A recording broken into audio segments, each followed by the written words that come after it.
I am Mama D, your host. My show is called A Conversation with Friends because I believe everyone is a friend we have yet to meet. This show is where you get to know new friends or get reacquainted with old friends. So sit back, relax, and enjoy the conversation.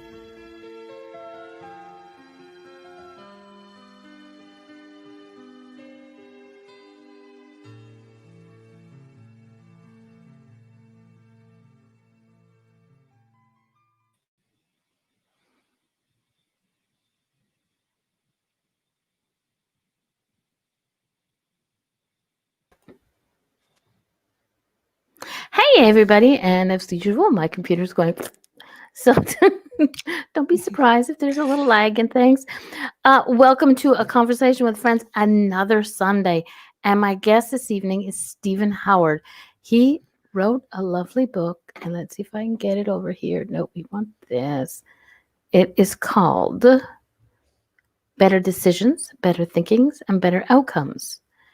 There is a lot of information in this book, so we're going to pick and choose because, see, I got a little bookmark. Oh my God. Told you. So, Stephen, first off, thank you very much for coming on the show. Do you want to tell everybody a little bit about you?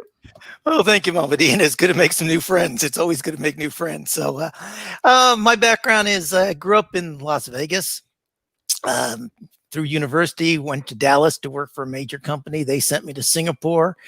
I changed jobs a few times, worked for 3 different other multinational companies, lived in Singapore for 21 years, and I lived in in Australia for 12 years. And I moved back to the United States about almost 8 years ago now. My dad started having some health issues, and particularly some early Alzheimer's disease before he passed away. And so I've stayed in California now. I live in Southern California, and I've written 21 books, and that is number 20, the one you just showed. So I've had 1 book out since then. Yeah, there it is. Now he tells me. Well, okay. First off, Singapore, Australia, and the U.S. You were born in the U.S.? I was born in Chicago, but left there, went to Southern California for just a few years, and then we moved to Las Vegas. I had asthma as a child, and the interesting thing, one of my early experiences in life is I remember lying on the floor about 5 or 6 years old and going, I hope we move to Las Vegas. And I'm crying. And my dad goes, why? Oh. And he had 2 job opportunities. He had one in Albuquerque and one in Las Vegas. I went, because I can't spell Albuquerque. I remember that today. And so I'm still not sure I can spell Albuquerque. But anyway, we moved to Las Vegas, and I grew up there from elementary school through high school to university, and then I left. I got a couple of friends out in Vegas. They're special. No, they're okay. But Singapore, now that must have been, we're going to get to the book, but you kind of got me on your travels. Singapore must have been an interesting place to Singapore was absolutely wonderful. It was, because I got there in 1980. So the new airport was still being built. We arrived at the old airport, which is now a Singapore military airport or base. I watched it develop. They kept increasing the size of the country because they kept reclaiming land from the harbor, from the water, and the country kept growing in size. And Asia was exciting in the 1980s. It was just starting to grow. I was part of the first U.S. delegation to the People's Republic of China, first U.S. commercial delegation, and I was actually there in November of 1980, so 40 years ago, and we were all of us Americans were at a trade show, and we all had radios on, and we were listening to the election. We were listening to Ronald Reagan get elected president, and here we are in communist China, and the country is voting for this very conservative politician. It was very, very strange situation. I'm sure. What was the best thing about Singapore? The food, number one. Food is wonderful. Number one. People are so friendly. People are service oriented. They grew up, particularly people like in Thailand. They just have this culture of serving others, and you just got impeccable service everywhere you went. And I traveled all the time. All my jobs I've traveled, and so it was very nice to always be greeted with a friendly smile. They always went out of their way to take care of you. Anytime you had an issue, they never charge. I mean, you compare to, you do something here in the United States, and your luggage gets lost, and you ask them for a toothbrush and something, and now they're giving away free, but used to, they charge you $10 for a toothbrush and toothpaste or Ooh. something. In Asia, they would send it to your room in a nice silver platter, and they give you extra stuff as well. And sometimes I had that experience in one hotel. They actually sent me up a little bowl of ice cream, and with a note from the general manager that says, "We know you've had a bad day. Enjoy the ice cream." That's lovely. That is so sweet. See, I'm a people person. I love to make sure that whether my guests or whether if I'm at work, my customers at work, or my clients who come here, I want to make sure that they enjoy whatever's happening. Yeah. And even if it's like, like for me, I used to work, I still do kind of sort of work in a convenience store. And my motto when I was training people was, no matter what happens, who the person is in front of you, their life is who knows what outside. But when they leave this store, you need to make sure that they have a smile on their face, even if you have to look like a complete idiot, which I used to do a lot of times, and my customers would think it's great. Important. I mean, you need to but take it's care important. of your Yeah, it's important. Making sure that your clients, the people around you, are in a good mood makes it easier to work. Makes it easier for you to do whatever it is you have to do. So yeah, very cool. Now, Australia, the biggest thing I hear about Australia, which everybody is petrified, is the spiders.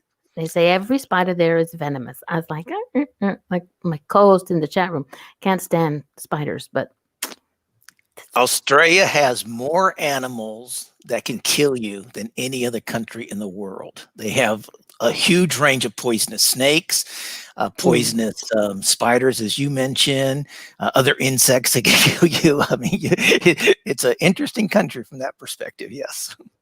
So long as they don't buzz around my ear, I have no issues. A spider, I will put a cup over, a bowl over, put a paper under, and put it outside. Snakes, if they're poisonous, well, I'd rather not mess with them. But I like snakes. So a lot of people kind of go, ooh, no, I'm cute with snakes. No, not me. Not me. Sorry. You can have them. Gina in the chat. Oh, but okay, we won't go there. I love snakes. Gina in the chat room is like, big bugs. I just don't like bugs that buzz around my ears. And the heat. What's wrong with the heat? If you just sit still and chill out, you're good. Yeah, you're fine. The heat's only for a couple months a year, like every place else. It's not all the time. I mean, where I live in Southern California, I live in the desert of Southern California. So, July and August here, we're looking at 115 degrees Fahrenheit on a low day. So, you stay inside. Yeah. Are the fires affecting you where you are?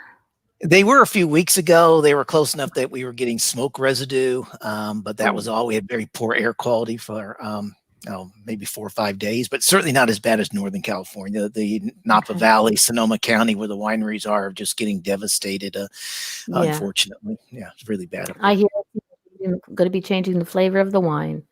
It'll be a smoky if you like a smoked Chardonnay, I think there's going to be a lot of smoked Chardonnay coming out.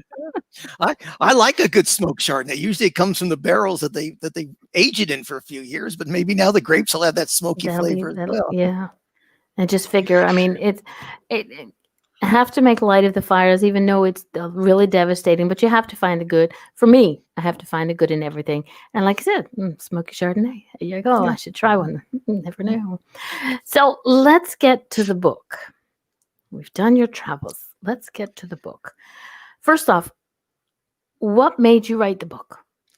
What was your inspiration? As I said, I was the primary caregiver. I came back to look after my dad. I thought for maybe 6 weeks. It turned into 6 months. I ended up spending 4.5 years, almost 5 years before he passed away, as his primary caregiver. And, in his latter years, he was showing more and more signs of early stage Alzheimer's. And I wanted to research. I wanted to find out how I could be a better caregiver. And then also I concerned about myself. I live alone, and if I have the similar symptoms when I get to his age, then there's no one to look after me. So I wanted to figure out, what could I do? Was there any way to prevent it or slow it down or understand it better? And so I started researching the book. And as I researched the book, I really started thinking about it in terms of leaders and how all the brain issues, dementia, Alzheimer's, how it impacts the way we make decisions. And because I'm in the leadership space and I train leaders, I kind of try to tie those together and say, are you aware that, the condition of your brain is impacting the way you make decisions? And so I wanted people to be very, very aware of that. So that's how I got into it. Yeah. one of the things in it, you said the major health trends, not nice ones, are aging and obesity. And with aging comes along dementia and Alzheimer's. And like you said, your dad had that. So how can we, I'm probably, with me, you're going to realize I kind of jump all over the place. So get used to it. It's okay. How can we use mindfulness, everything that you talk about in your book, to help us focus our minds, to help fight off Well, these? Well, there's two things. One is the obesity, so that's not the mindfulness part, but a lot of Yeah. doctors are referring to Alzheimer's as diabetes type 3. So we can talk about that separately if you like. But in terms of the mindfulness aspect to it, the more you can calm your mind down. We've all had situations, every one of us has said, I'm so mad I couldn't think straight. And that's Mhm. absolutely true. When your emotions go flying off the handle, the amygdala, the back part of your brain takes over, and it's secreting all these neurohormones into your system, and it's impacting your prefrontal cortex, and as a result you literally cannot think straight. And Yeah. so too much of that over the years is going to lead to increase your risk. I'm not going to say it leads to Alzheimer's, but increases your risk for Alzheimer. The same thing about your heart. The brain is the biggest user of blood and oxygen in our body. So if the brain's not getting sufficient oxygen through stress, through high blood pressure, through cholesterol, through heart disease, whatever, lung diseases, then again, you're increasing your risk for Alzheimer's or dementia. Yeah, exactly. And is there, oh, gonna go back to my questions here. Okay, so explain to people what mindfulness is, because you have, what I loved is his how to go from mindful to mindfulness. Yeah. Okay. So mindfulness, it has nothing to do with yoga, has nothing to do with burning incense. You don't have to become a Buddhist. Mindfulness is being present effectively. It Yeah. just, no, you don't even have to meditate to become mindful. And again, how that leads to better decisions is when you're upset, when you're or tired, if your brain is fatigued, Mhm. you're jet lagged, you're under a great deal of stress, the brain goes into what we call binary decision mode. It tries to narrow everything down to two choices, A or B, black or white, yes or no, this or that. That's not optimal. Often you need multiple choices, many things to think of before you can make a decision. So Yeah. mindfulness is all about getting present. Breathing exercises if you need to, looking outside at nature, going outside for 5 minutes and just getting some fresh air, slowing yourself down so that you don't react to the situation. You put yourself in a position to respond to the situation and Yeah. respond with a better decision. And that's why in the book I say, particularly leaders, but actually all of us, particularly in today's pandemic lockdown situations, we all need to learn to become first responders, not first Yeah. reactors. We need to respond to people, situation, events, not react to them. So that's how Very mindfulness can true. help you do that. Yeah. Yeah. We have a comment in the chat room. My co-host on Thursday evenings. Just come over here.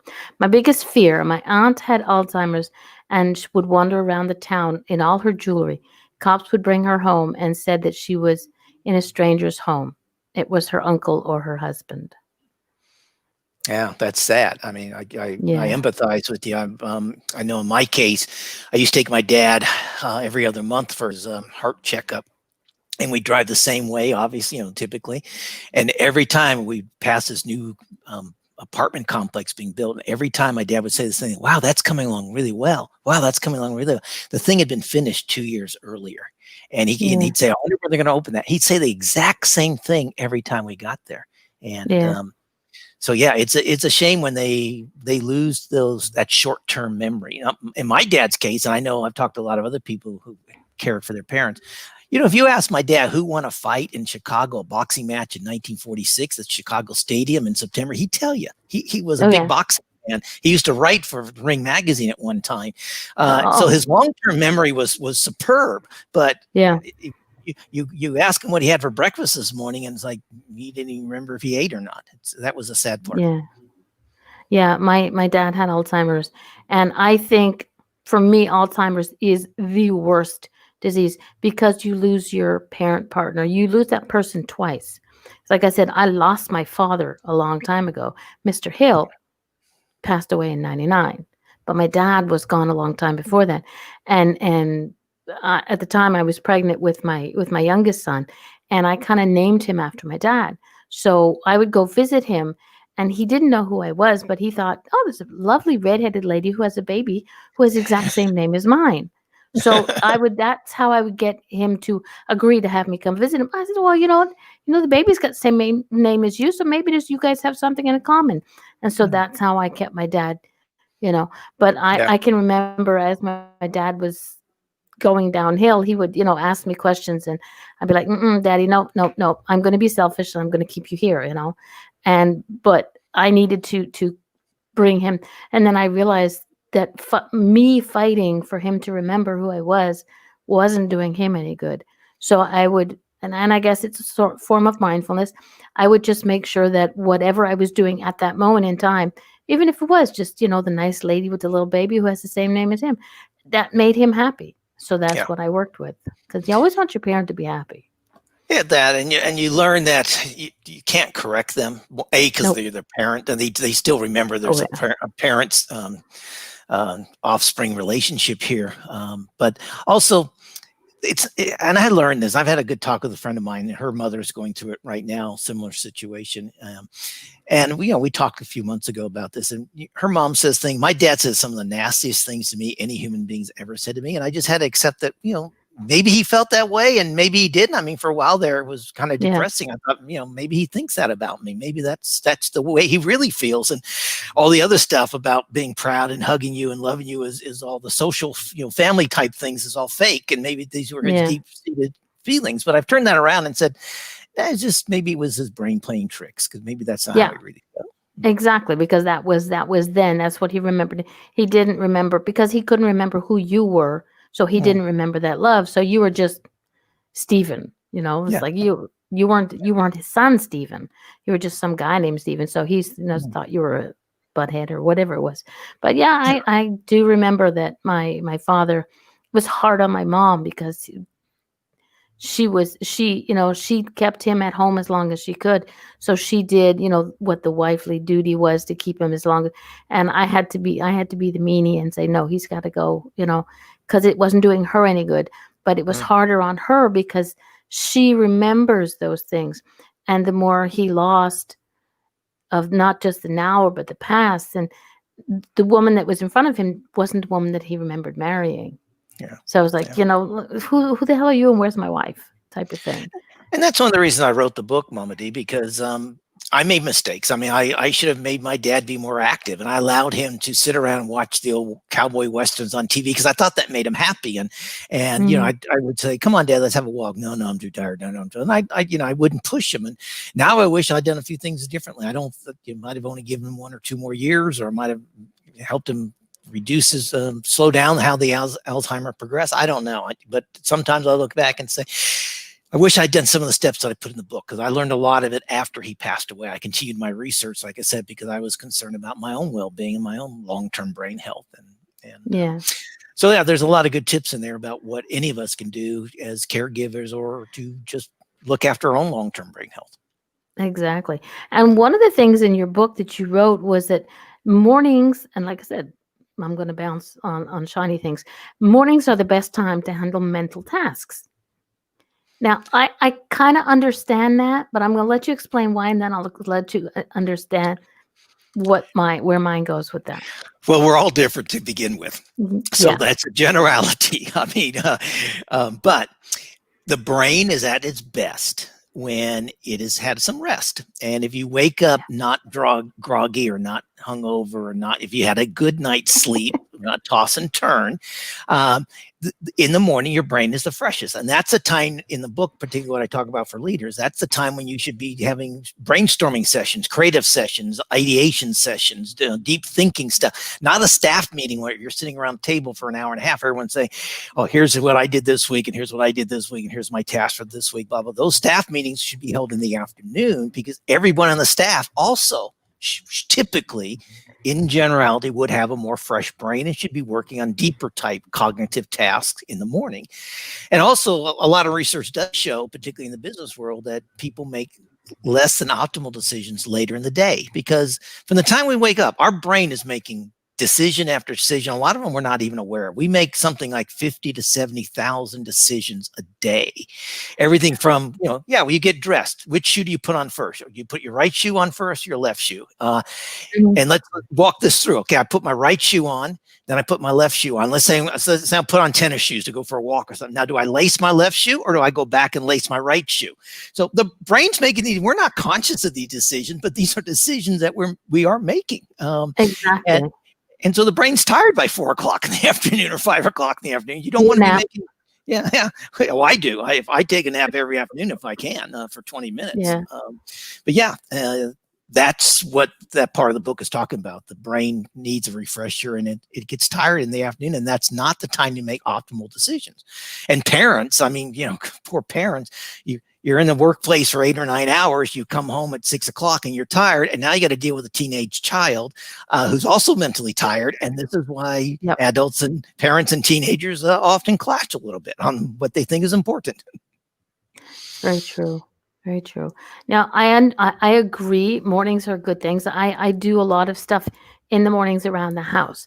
But for me, my creativity, like when I have work to do on a show or whatever, my creativity always hits after midnight. Well, then I said we're all different. We need to understand ourselves. Yeah. Absolutely. So for me, it's like, okay, it's midnight. It's time to go to bed. And then something will click that I need to get done for a show or a banner that I want to make or something that I want to do. As like 2 o'clock in the morning, my husband's going, "Are you coming to bed?" "Oh, yeah. Soon. I'm gonna get there. Yeah. In the chat room, Gina says, okay, I'm going to rephrase this one because me and politics. Gina, can you, if you see somebody, can you see if they're showing signs of dementia, of Alzheimer's, just in normal conversations? Not really. I'm a liberal arts major. I majored in political science and I majored in communication. So I've studied this as a layman, and I've written the book as a layman. I'm not a scientist or a neurobiologist or anything like that. I think you can see, based on, yes, could I? Maybe, because like I said, I spent 3.5, 4 years dealing with my father's situation. Now, whether I will, if I see somebody doing something similar to what I noticed in my father, I would at least ponder and think perhaps that person is showing some symptoms of Alzheimer's. I wouldn't, make a diagnosis, but if it was a good friend of mine, I might say, "Hey, have you had your mother, father, grandfather, whatever checked out? They're showing symptoms that my father." I would share that information with them, but no, I'm not an expert in diagnosing Alzheimer's whatsoever. Mm-hmm. But I think medical professionals can. That's where you should go. The medical profession definitely can. Yeah. And sometimes it's not like I'll forget things. And I know my father had Alzheimer's and my mother had onset dementia. And so I'll sit there and I'll forget things and I'll be like, wait a minute, did I? Yeah. And it's not because I'm going, senile. Senile, besides the point, a lot of people are going to say that. A lot of my dear friends are going to say I already am senile. But it's because my mind is so busy. Like one of the things you said in the book was focus on like one task at a time. And that's really hard for me. So I will start to do the laundry and I'll bring the laundry downstairs and I won't even have this going in the machine yet.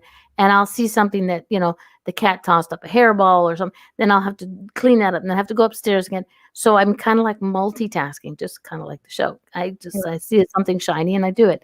But that's one of the ways that helps our minds focus more is we have to force ourselves to focus. And that's what mindfulness is all about, quite honestly. And look, we all do that. I have a little app on my phone that sends me a message 7 times a day that says, "Are you mindful?" 2 words, or mindful. And when it pops up, I go, "Oh, yeah, you're right. I'm all over the place." And I made the other day, you're going to laugh. Your audience will love this. The other day I was working, stressed out on a project. I had a cup of coffee. I'd only half finished it. I went downstairs to the kitchen. I put it in the microwave, heated up for 2 minutes. I walked back in my office to just check something. I sat down and I worked for the next 15 minutes. And then I went, "Where's my coffee?"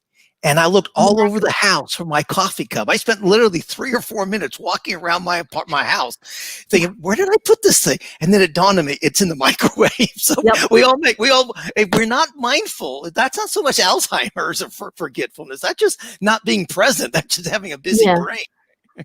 Exactly. And most often it happens for me, I lose my phone. So I'm okay because I have a house phone. So I will call my phone and listen to walk around the house listening for it to ring, so which is really good. But I mean, yeah, you do need a time. You do need a time out from your phone every so often, but not coffee. No. I keep the coffee going. Oh yeah, I used to drink so much coffee that I would actually go nuts. Now coffee makes me sleepy. Really? Like, yeah. I will drink. People go, I can't drink coffee at night. I'll be up all night. No, if I drink a hot coffee, I'd be like, okay, I'm gonna go sleep now. And I'll snuggle up and just. For me, it's the heat, and I don't drink decaffeinated. That's like nasty. It just, why? Yeah. Why would you drink that? That's not real. That's not real coffee. So it for me, coffee, tea, whatever. It's something that just puts me to sleep. It's like a glass of hot milk, which I think is disgusting, by the way. But okay. What's this? We have a question from Dave, who is down under in Australia.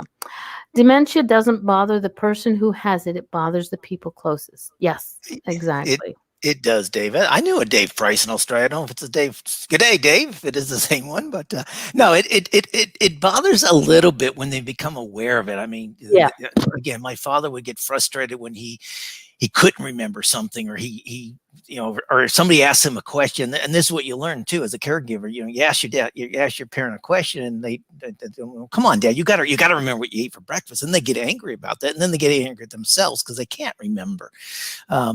But typically, it certainly bothers the caregivers, the family, a lot more because they can't, particularly if you can't understand it. If you haven't done some studies and if you haven't researched it to understand it, it's frightening to think, why. My father was also a writer. My father wrote 200 short stories. He wrote 20 books, which is one reason I've written 21.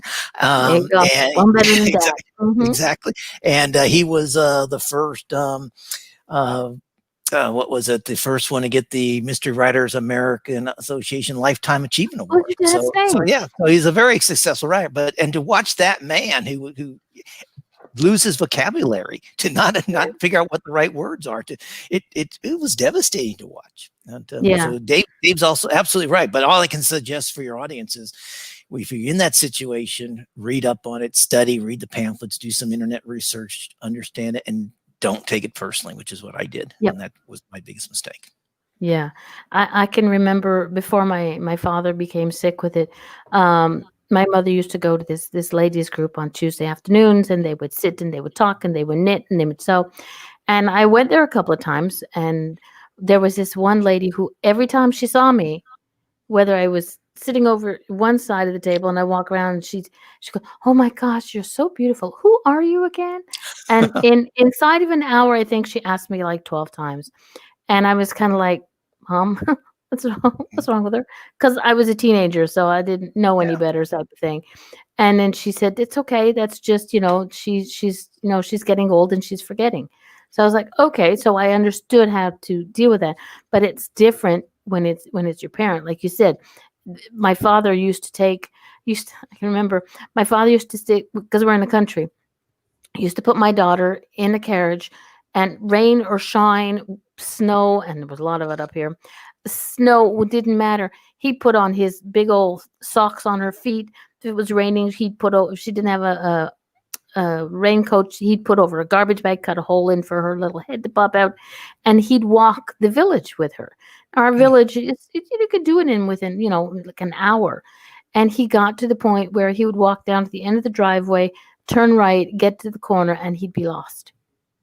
And he couldn't even figure out how to get home. Yeah. And that's when, he would just sort of stand there and scream my mother's name. He's only one house away from, their house. But it was, he couldn't remember that. And he would call my mother's name, and she would have to go out and get him and say, "Oh, you're back from your walk? Did you enjoy your walk?" And just sort of let him think that he did the walk and he was just too tired or whatever. So yeah, they once they figure, and like, you know, my dad would be like, this is not me. I'm forgetting stuff. Here in Quebec, we have two languages. Well, most people have two languages, but we're not going to go down that path. Another one. Um, my father is Charles Hill. That was English. But here in Quebec, you have French as a second language, and it's an important language. No matter where you are, I believe that you need the both languages. And with Alzheimer's, the first thing that he lost was the ability to speak and understand French. So Interesting. when he went into the homes, I made sure that there was an English nurse around so that he would have someone to talk to, because it would frustrate him that he couldn't understand what the people were saying. Mm, So when we go visit him, he says, "Doesn't nobody speaks my language around here?" Da, da, da. So that would frustrate him, wow. even though he was like fluently bilingual, but it wasn't his mother tongue. It wasn't what he grew up with.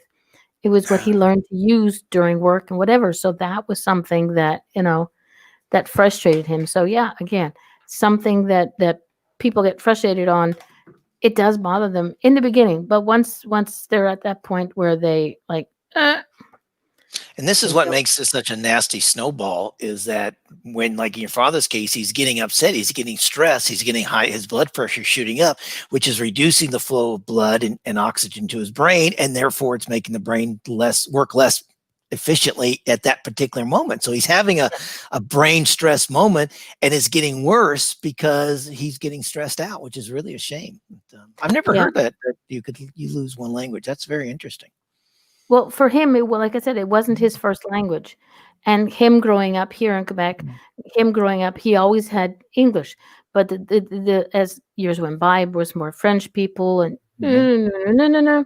But it was a necessity. So he learned what he needed to learn on the job. It's like I was kind of sort of bilingual. My parents would talk in French so that my brother and I wouldn't know what we got as Christmas gifts. So we had to learn to speak French so we would know what our gifts were and where they were hidden.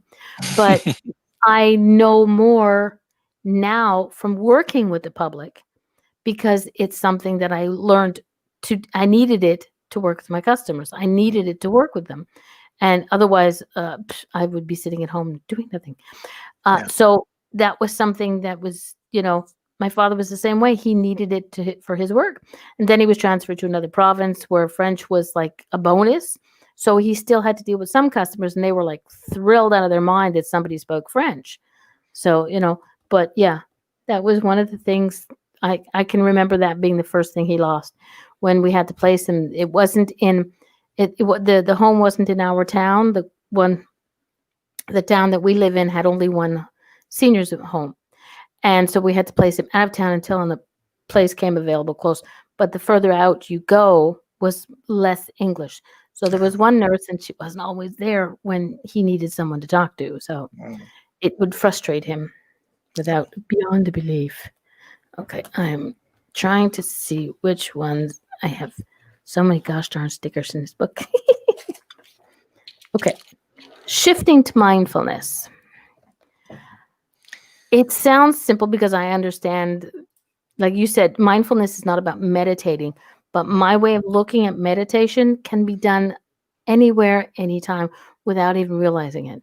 When you put your headphones on and you're listening to music, you're listening to what's going on. You're not thinking about everything else that's going on that you need to do and have to do. That's a form of meditation. I meditate when I do dishes. Don't ever let my husband hear these things. Thank you. I won't sit there and figure out, okay, I've got to do this tomorrow. I'm just concentrating on the water flowing and washing the dishes. And that's where, to me, that's one of my forms of meditation. So Right. how can people shift into it? Very similar. I mean, it's just about becoming very present. Meditation is a form of mindfulness. So a very easy technique is take your warm beverage, take that hot beverage, and just focus on the smell. Just take everything else out of your mind. If you close your eyes if you want to, and I happen to have a cinnamon stick in mind. So right now, my whole concentration would be, if I wasn't having this conversation with you, would be I would just focus on that smell of that cinnamon, and you focus on that. You can do the same thing. You take a bite of something and just chew it very slowly and just focus on whatever it is. Yeah. Look outside the window. Look at Mother Nature. I can do that from where I'm sitting. Which trees are blowing? How strong is it blowing? Are there any birds out there? I'm not thinking about anything now except the view that I have. And so that's how you get yourself present. That's becoming mindful. And now when you're fully mindful, again, you won't react to something. Now you can ask better questions. You can pause. You can look at various options for a decision that you have to make. So there's a bunch of techniques like that. But the most important technique is purposeful breathing. And I'm sure you and your guests have talked about that in the past. And I'll be happy to demonstrate that for you. But just purposeful breathing is another way of getting yourself fully present and just focusing on your breathing. So you're going to have to demonstrate it for those people who aren't. Okay, well, the easiest one to remember is called box breathing. It's what the U.S. Navy SEALs do, and none of us have a more stressful life, I don't think, than a U.S. Navy SEAL. And so they do it for 5 minutes. I don't think you have to do it for that long. They do it in counts of 4 or 5 for 5 minutes. I'll do it in a count of 6 or 7, but let's make it easy for everyone. Let's do 5. And all you do is you breathe in heavy from your diaphragm and hold it for 5 seconds. And then big exhale, whoosh it out, empty further than normal, and hold the exhale for 5. Repeat it. And you do that, and I'll do it for like 2 minutes. And I'll do it for a count of 8, just because I'm doing it for a shorter time. Now, look, I travel, up until obviously February this year, I travel a lot, but even since February, I've been on about half a dozen air flights. And air flying is not, traveling is no fun these days. And so even before the pandemic. And so I would do it standing in line. So when my number to board the plane gets called, I'm standing in the line or the queue to board, and I'd look out the tarmac and I would just go,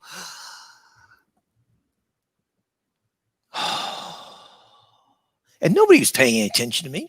And I can do that for 2 or 3, and it just calms me down. When I get on the plane, I'm in a much more peaceful state of mind. I'm not bothered by everyone who's, violating the carry-on rules. They got all these, three bags to them, and I've got the aisle seat, and they're, every third person's hitting my shoulder with, So I just get there and I put my headset on and I open my Kindle and I read, and I'm peaceful. I don't care what everyone else is doing. That I become very mindful before a flight. It's as simple as that. And you can get yourself in a mindful state in 2 minutes. You do that at work. Yeah, you know what? I used to do that at work. I was a cashier, and basically the only cashier when the floor is busy, and I've got like a lineup of 25 people, and the one person in front of me is acting like a butthead, and I'm keeping my smile, trying to be very nice, and I just stop, and I take a deep breath, and I exhale, and I go, okay, how can I help you? Exactly. And I just do that. And I know that there's a lot of people behind him freaking out, going, this guy's taking forever, or this woman's, 45 lotteries, and I'm like, sorry, but the cashier is slow, like I'll put it on myself without making my customer feel like they're having an issue. But the breathing or slamming doors, I do that really well at work. Well, another technique you can do at work also is take your fists and take both fists, and everyone just clench them as tight as you can. Hold them for 5 seconds. I have long nails. I'll kill myself, but okay. Well, then throw them out. Just throw them out to the screen, and do that about 6 times. Do a minute, and you will feel the tension reducing in your shoulders, in your neck, maybe your back, and it just because that's our body tells us when we're tense. Those are our tension points. The body tells us when we're stressed if we would pause long enough to listen to it. Now, people tell me, Stephen, I can't do that at work. I said, sure you can. You're in a conference room. I can do it right now. Put your hands underneath the table. I'm holding them, and just throw them to the floor. Maybe not as dramatic, but I can just throw them to the floor. You can't see me doing it. And it's just reducing the stress that might be in my shoulders, and it's reducing my blood pressure. It's slowing my breath down, because when we're stressed or anxious, we tend to breathe faster and more shallow. So when you're holding it, you hold your breath and you toss it out. And now you take a deeper breath and you hold it and you toss it out, and you calm yourself down, become more mindful, become less stressed. Very simple techniques. Yeah, there's a bunch of them in the book like that. Yeah, that's one thing that's good about this book. Here, we're going to toss this book up again. There we go. Better decisions, better thinking, and better outcomes. It has a lot of really good hints in there. And if it's okay with you, this is what I like to try and do with books, is I'm going to find at least 2 paragraphs in the book and I'm going to post them. Oh, If sure. with connected to this the Yeah. video that when it goes on Facebook. So it Yeah. sort of gives somebody a teaser of it. And if Mhm. you want, you can do the same thing. Send them to me 2 paragraphs in the email and I'll post Okay. them all and we'll see. It's just it gets people interested in the book, but it also, focuses on something that'll help them focus a little easier. Don't put the hand thing in there because we already discussed it. Well, if I may, let me explain to your audience why that title, because a lot of people ask that, the Yeah. title is Better Thinking, Better Decision. Sorry, it's Better Decisions, Better Thinking, Better Outcome. And often people say, shouldn't it be better thinking first? Don't you do better thinking? Then you'll get better decisions. I said, no. And this is the premise of the book. Your first decision has to be, I'm not going to get emotionally hijacked. I'm going to get myself under control. So that's the better decision. If you do that, make that decision to get yourself into a mindful state. Now you can do better thinking, and then you'll get better outcomes. So that's the reason the book title. I did it specifically for that reason. Well, it made sense to me, so that's why Oh, I didn't good. ask. Yeah. All right. And Good. it's funny because there was a post that I shared today and somebody, and I'm gonna have to paraphrase it because it was about that long. Um, Somebody doesn't make you mad. They don't push your buttons to make you mad. You choose to respond in anger. Yeah, it's how you react. And yeah, and somebody went BS on that, and I was like, I'm not going to get into it now because I have a show to do, but later on I'll come back and answer you. But okay, David's got another comment in the chat. Let's get here. My sister is caring for our mother. My mom has her own routine. She does puzzles in the morning and spider solitaire until bed with a few glasses of wine. Hello, Mom. That's great, David. The only thing I would suggest based on my research is have your sister mix it up for your mom a little while, puzzles for a few weeks or a few months, and then maybe something else, Sudoku or jigsaw puzzles or, different kinds of puzzles. The brain likes freshness. And so unfortunately, anybody, if you're only doing just crossword puzzles, then you get really good at crossword puzzles, but that's good. But your brain likes new things. One thing I encourage people to do, particularly when they get out of this pandemic lockdown situation, is get out of your routines. We typically get in our car and drive to work the same way every day and drive home the same way unless we make a stop at buy something, food or groceries, whatever type of thing. Change it up, everyone. Every third week or so, go 3 blocks to your right and take that route. And if it takes you 10 minutes longer, fine. Just mosey along. You're going to see new houses, new buildings up, construction, and the brain's going to think, wow, this is new. And you're going to pay more attention to it. But you get in your car and you're like a robot. You just drive along the same road at the same speed and in the same traffic patterns every day. And you arrive at work, your brain's going to like, that was boring. What are we going to do to pick this thing up? And that's why we want a cup of coffee, partly because the brain wants get waking up again. So to stimulate your brain, that's what it needs. It needs stimulation to grow because your brain continues to grow well into your 70s. I was taught in high school years ago that our brain stops growing around the age 25, and science have been able to prove that's not true. Actually, probably was never true, actually, but now they can show that our brain continues to generate new brain cells well into our 70s and probably into our 80s or 90s if but there's not enough 80-year-olds and 90-year-olds to test. But it grows when it gets stimulated by new things. Yeah. So, Dave that's says great. his sister's taking her to different classes for exercise, which is good because it gets her physically out there and it keeps the brain going. Here we go. And the other thing that's good about that, particularly, is that for Dave's grandmother, there is she also got a bit of socializing in there, which is very important for the brain. And you need to socialize with people outside your family because when you get together with your family members, you talk about the same old stuff all the time, and it usually is whinging about somebody else in the family who's not present at the moment. So socialize with other people. So the jazzercise, she's got a bit of socialization with people as well. So what's Gina have to say? Gina says, I just said that to Bob the other day. I want to drive down different streets of of the main road we travel on. Good. Gina does a lot of driving, but that also comes to something else, that a lot of people go somewhere new, and or even like you said, routine back and forth to work. They know, strike up, what is it, Google on the Google Maps, and Siri on the Apple. They give you at least 3 other ways to get there, if there is that way. Yeah, it might take time to get different, but like you said, it's something different. My niece, a few weeks back, before all the colors changed in the pandemic shtuck, took me down to visit my daughter. Now, she did not take the same way my husband does. She took another way, but she listened to her Siri, and Siri kind of made us turn on the wrong spot. She was telling us so, but instead of freaking out, we just like drove down a neighborhood that had the most amazing brownstones and trees, and I was like, I would never have seen this. So like, and she's kind of like, I said, you know what? Don't stress. Yeah. There's no time frame. I don't have to get there before such and such a time. I don't have a curfew. I'm a grown woman, so just relax and enjoy it, because this is something you'll never see again.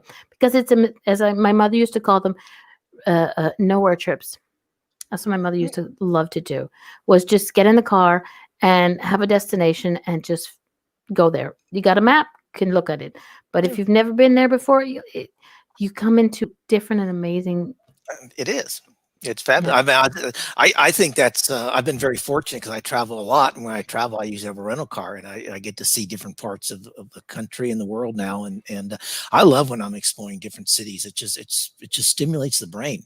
You need to come up to Canada. I will. I've actually been to many parts of Canada and driven around up there as well, but not in Quebec, though, unfortunately. I love my province, and we have the most beautiful falls, and the colors are amazing. But Montreal is the festival capital of the world. We have a beer festival, we have a poutine festival, we have the Just for Laughs festival, we have the jazz festival. There's all kinds of festivals, And so, like, come down in the summer. Maybe by next summer, everything will be kind of sort of back to normal, and just check out the festivals. Go do Montreal. I think Google a Montreal festival and see what's coming up, and then just drive down. And I'm hoping there'll be go ahead. I was going to say, I have a feeling Montreal's in my future because something about McGill University in Montreal. I have a feeling I'm going to end up there in the next couple of years, like personal reasons. McGill is a great place. I went to high school across the street from McGill. In those days, I would skip high school and go over and hang out at McGill. So it's a great place to be. Okay, Gina says, my sister does her vacations that way. They get into a car, pick a direction, and they go till they find somewhere they think is nice to stay. I think that's awesome. That's lovely. Yeah. But that's the thing, is you can't. I mean, it's great for people who go, okay, like we have snowbirds here who fly to Florida every winter because they don't want to live in the Quebec winters, which I understand that completely, because I can get up to 6 feet of snow. So like, it's like, yeah, I don't have to deal with it. It'd be nice, but do it differently. Do something differently. Yes, you can take the same airplane over, but you do get to see different things because the scenery does change. But take a different path from the airport to wherever the heck it is you're staying. There's always a way to make things a little bit differently. Yeah, and that's important. It's important for our brains. We got about 10 minutes left. Okay, this is going really quickly. How many sticky notes do you have left? I always get lost in them.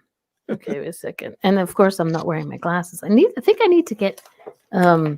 The only reason I don't wear my glasses is because I don't have the anti-reflection thing, and you see everything in my glasses. Yeah. Okay. All right. There was something in the beginning of this book that I saw, and I was like, I love it. Hold on a second. Let's see if I can find it. There you go. The mind is like water. When it is turbulent, blocked, and agitated, it is difficult to see clearly. When it is calm and free and unencumbered, everything becomes clearer. Yeah. I am gonna now. Did you write this? Yes.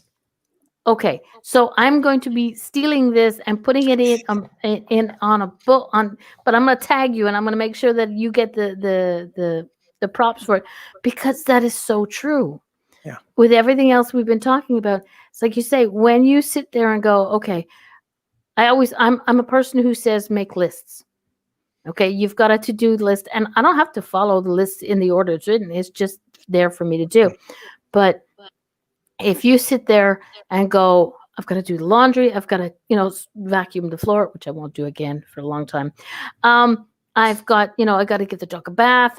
And if you're trying to get all these things without, for me, writing them down and making them a little bit more, it sort of makes me slow down, because I go, okay, I got to give the dog a bath and vacuum the floor. Well, I'll give the dog a bath and then I'll vacuum the floor, because after I give the dog a bath, I usually give an extra trim.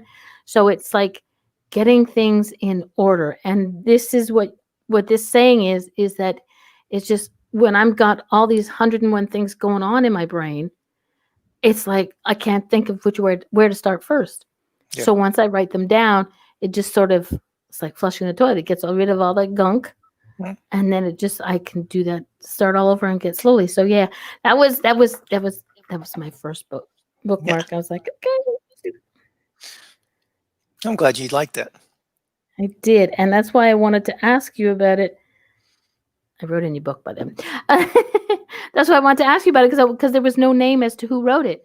So I wanted to make sure I gave the props to the right person. Okay.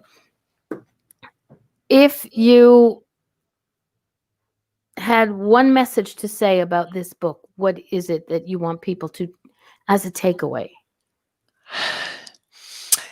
Your long-term brain health starts today. There's an old Chinese saying, the best time to plant a tree was 20 years ago. The second best time is today. Well, the best time to start your long-term brain health is in your 30s and 40s. If you're already past your 30s and 40s, the second best time is today. And so your brain health is a lot of it. Some of it is DNA, obviously, but a lot of it is lifestyle related.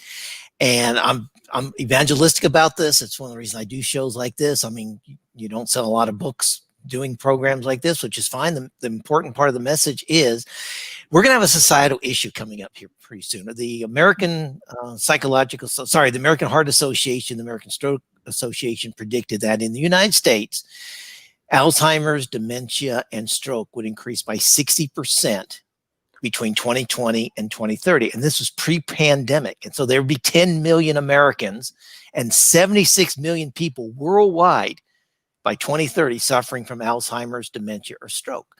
And that's a 67% increase. There's no excuse for it. If we modify our lifestyles, we can reduce our risk. I'm not saying you can prevent it, but you can reduce your risk, or you can slow it down, or slow the progression of it down, or postpone it. And that's what the scientists are telling us these days. So it's an important time. And I guarantee you, all the stress people are going through with the pandemic lockdowns, and then going out and then getting re-locked down in some cases, and some people going back to work and then having to go back and work from home, and people trying to work from home, and kids doing distance learning from home, and both spouses working from home, and you're locked up and you can't get away from each other. We're seeing increased stress, and I guarantee those numbers are going to go higher, unfortunately. So it's a societal issue. So that's the number one message. Start working on your long-term brain health today. Yeah. If not today, tomorrow morning. Exactly. Well, yeah, tomorrow morning. And the thing is, it's a lot of people have, like, I've been guilty of this myself. I have this thing where I have instant gratification disease, where I want it now. Mm-hmm. So I want to put the seed in the ground, and I want that tree to be like grown tomorrow. But even tomorrow is not soon enough for me. And a lot of people do that. They want to get it done now. So I always say baby steps are still steps forward. Absolutely. It's not something to wait until you retire and think, I'll worry about it when I retire. I'll do all the right things when I retire. No, because everything you're doing now is going to increase your risk for Alzheimer's later on. So the best time to do it is now. It can be, exactly. And it can be as simple as changing things, like watch the news. People because of the pandemic, a lot of people are stuck at home. So instead of always sitting in front of the TV all day long, I won't say who does that, but anyway, he's not watching the show. Instead of watching the TV all day long, for me, I need my brain to be working. So I'm here working things, watching videos. I'm going to be starting something new that I have wanted to try in a while. So now it just sort of keeps popping up into my timeline, we'll call it. So it's time for me to do it. But then I also know that I've got to go Last night I went out and I watched, oh God help me, what was it Stories of the ER? They were gross. They were disgusting. They were, but I had to laugh. It just, I don't normally watch TV, and my husband likes to watch the news. My husband's an American, so he likes to see what's going on in the States. I don't. I'm not a TV type person, but he likes TV. He doesn't do computers. Yeah. Every once in a while, it's okay. Yeah, watch emergency stories of the 911 or the emergencies, whatever the heck it is. As like it was gross, it was nasty, but it was fun. It was a change. Even the screens are like, I get tired of looking at my screen sometimes. Or, well, I live in a country. Go take a walk. My number one suggestion to reduce blood pressure is not watch cable news. And I literally I have not watched cable news in over 5 years. And my blood pressure, I noticed about 2 months after I stopped doing, my blood pressure dropped immediately. You're crazy if you watch cable news. For one thing, it's not news; it's all opinions. But I don't want to go down that rabbit hole right now. But just turn off the cable, because everything is breaking news. It's designed to stress you out. I was in the Denver airport, I think last October or something, changing flights, and of course the screens all have cable news on, and everything was breaking news. So and so is going to testify. Blah blah blah. I think it was the Supreme Court justice, his nomination hearing or something. And I'm going like, that's not breaking news. We knew the previous Thursday. I think this was on a Wednesday. We knew the previous Thursday he was going to testify on Wednesday at 11 o'clock Eastern time. So it's not, we know it's going to happen. That's not, but they do it to us. This is breaking news. He's showing up to do his testimony. And it just causes you anxiety and stress. So turn off the cable news. Best thing you can do for your life. I'm okay with watching news because I think news repeats itself. Because like you said, it's breaking news. It's always, even when they're repeating it, they still have that silly breaking news banner up. So it's like, So watch the news in the morning to know what the weather's going to be like. Watch the news at 6 o'clock ish, whichever, that's our news time. See what's happened throughout the day and what the weather's going to be for tomorrow morning. Because I live in Quebec. From the night to the morning, you never know. Weather's going to change like nobody's business. I'm waiting for that white stuff to come falling down out of the sky. And it's like, I'm not looking forward to that. I would like a nice green or even brown Christmas. I don't want a white Christmas. Like I said, I can get up to 6 feet of snow here, so I don't want snow. Not high chances of that. No. But it just make things different. Friend of mine in the chat room, Brendan, says, "What are you going to start?" When I do it, y'all will know about it. Because I've been wanting to start something for a while now, and I keep thinking, "Oh, I started today," but then something else comes up, and for me, if something else stops me from doing one thing, then I need to do whatever it is I need to do, without being a total, ditzy non-blonde. But for me, it's I got to do something. I got to do things. If something keeps coming up into my, as I call it, my timeline, if I keep seeing things, if I keep seeing your book or you, for me, if I see something 3 times in my, whether it's Facebook timeline or whatever, see something 3 times, that means for me, that's a necessity to look into it.